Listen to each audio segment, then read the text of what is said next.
আসসালামু আলাইকুম ওয়া রাহমাতুল্লাহি ওয়া বারাকাতুহু। আলহামদুলিল্লাহ আবদাল আফলাক ওয়াল আরদিন ওয়াসসালাতু ওয়াসসালামু আলা রাসূলিহি মুহাম্মাদি ওয়া আলা আলিহি ওয়া সাহবিহি আজমাইন, আম্মা বাদ। সহিহ বুখারী কিতাবুল ঈমান ভিডিও সিরিজ চতুর্থতে আপনাদের সবাইকে স্বাগত জানাচ্ছি। একই বিষয়ের উপর ধারণকৃত আমার প্রথম, দ্বিতীয় ও তৃতীয় ভিডিও যারা দেখেছেন এবং লাইক, শেয়ার, কমেন্ট করেছেন তাদের প্রতি কৃতজ্ঞতা ও ধন্যবাদ জ্ঞাপন করছি।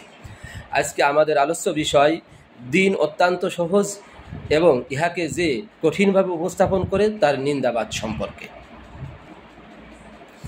উল্লেখিত বিষয়ের উপর সহিহ বুখারী কিতাবুল ঈমানের 20 এবং 39 নং হাদিস উপস্থাপন করব এবং পবিত্র কালামুল্লাহ শরীফ থেকে দুটি আয়াতাংশ তেলাওয়াত করব এবং এর উপর সংক্ষিপ্ত আলোচনা তুলে ধরব ইনশাআল্লাহ। ওমা তাওফীকি ইল্লা বিল্লাহ।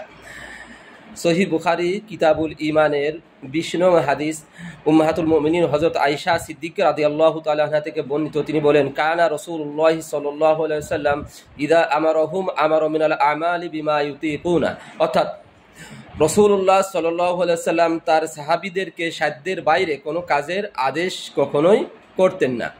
এবং 39 নং হাদিসটি হযরত আবু হুরায়রা রাদিয়াল্লাহু তাআলা আনহু থেকে বর্ণিত। তিনি বলেন, ইন্নাদ দীনা ইউসরুন ওয়ালা ইউশাদ্দিদাদ দীনা আহাদুন ইল্লা গলাবাহু ফাসাদ্দিদু ওয়া কারিবু ওয়া আবশিরু, অর্থাৎ নবী করিম সাল্লাল্লাহু আলাইহি ওয়াসাল্লাম বলেছেন, দিন অত্যন্ত সহজ, দিন নিয়ে যে বাড়াবাড়ি করে দিন তার উপর বিজয় হয়। অতএব তোমরা মধ্যপন্থা অবলম্বন করো, মধ্যপন্থার নিকটবর্তী থাকো এবং আশান্বিত থাকো। এই দুটি হাদিসের সমর্থনে বা এই কথার সমর্থনে পবিত্র কোরআনেও একাধিক জায়গায় বিভিন্ন বর্ণনা আছে। আমি ভিডিও সংক্ষিপ্ত করার জন্য পবিত্র কোরআনের দ্বিতীয় সূরা বাকারার দুটি আয়াতাংশ বলছি।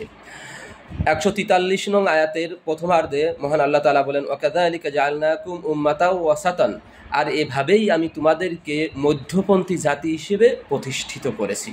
এবং 185 আয়াতে মহান আল্লাহ তাআলা বলেন, ইউরিদুল্লাহু বিকুমুল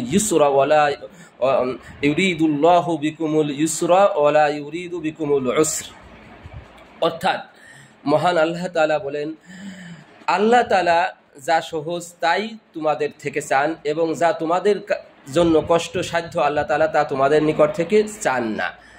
এই আয়াতটি যে আয়াতের মাধ্যমে রমজানের রোজা ফরজ হয়েছে সে আয়াতের অংশ বিশেষ, অর্থাৎ আয়াতের শুরুর দিকে আল্লাহ রোজা ফরজের কথা বলেছেন এবং যারা অসুস্থ, যারা সফরে থাকে তাদের সম্পর্কে বলেছেন যে তাদের কষ্ট করে সফর অবস্থায়, অসুস্থ অবস্থায় রোজা রাখা লাগবে না। বছরের যে কোনো সময় তারা সফর থেকে ফিরলে এবং সুস্থ হলে রোজা পূর্ণ করতে পারবে। অর্থাৎ এই আয়াত থেকে আমরা বুঝতে পারলাম যে রোজার মতো একটি ফরজ বিধানেও আল্লাহ অত্যাধিক কষ্ট দিয়ে বান্দার কাছ থেকে আদায় করতে চান না। এমনকি আমরা 39 নং যে হাদিসটি তেলাওয়াত করেছি, এই হাদিসটি ইমাম বুখারী রহমতুল্লাহ আলাইহি রাসূলুল্লাহ সাল্লাল্লাহু আলাইহি ওয়াসাল্লামের একটি হাদিসের মাধ্যমে শিরোনাম দিয়েছেন। অর্থাৎ হাদিসটি হচ্ছে আল্লাহ তাআলার নিকট নিষ্ঠা ও উদারতার দিনই হচ্ছে পছন্দনীয় দিন। আর আমরা জানি আল্লাহ তাআলা পবিত্র কোরআনে বলেছেন, ইন্নাদ দীনা ইনদাল্লাহিল ইসলাম, নিশ্চয় ইসলামই হচ্ছে আল্লাহর নিকট গ্রহণীয় দিন। তাহলে ইসলাম যদি আল্লাহর নিকট গ্রহণীয় দিন হয় এবং এই দিন অবশ্যই কি যে উদারতার দিন এবং সহজ দিন। কিন্তু অত্যন্ত দুঃখ এবং পরিতাপের বিষয়, আমাদের আলেম সমাজের অনেকেই আমরা এই দিনকে মানুষের নিকট সহজভাবে এবং উদারতার সাথে উপস্থাপন করতে পারি না। এমনকি অত্যন্ত সহজ জিনিস আমরা কঠিনভাবে উপস্থাপন করি। এমনকি অনেক রীতি রেওয়াজ, পোশাক আশাক যেগুলো ইসলামের কোনো মৌলিক বিষয়ই না বা তেমন কোনো গুরুত্বই বহন করে না, সেইগুলো আমরা মানুষের কাছে এমনভাবে উপস্থাপন করি সাধারণ মানুষ মনে করে যেন এটা ইসলামের অপরিহার্য বিষয়। এই জন্য আমার যারা দর্শক শ্রোতা তাদের কাছে আমার আহ্বান থাকবে, ইসলাম অত্যন্ত সহজ, আমরা যাতে ইসলামকে সহজভাবে পালন করার চেষ্টা করি এবং যারা আমরা ইসলাম নিয়ে কাজ করি, দিনী দাওয়াতের কাজ করি, তাদের প্রতি আহ্বান থাকবে দিনকে আমরা মানুষের নিকট কি সহজভাবে উপস্থাপন করি এবং উদারভাবে উপস্থাপন করি।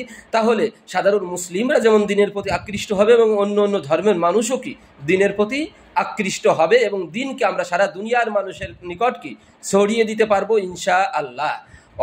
আল্লাহ তাআলা আমাদের সবাইকে তৌফিক দান করেন। ওমা আলাইনা ইল্লাল বালাগ। আসসালামু আলাইকুম ওয়া রাহমাতুল্লাহি ওয়া বারাকাতুহু।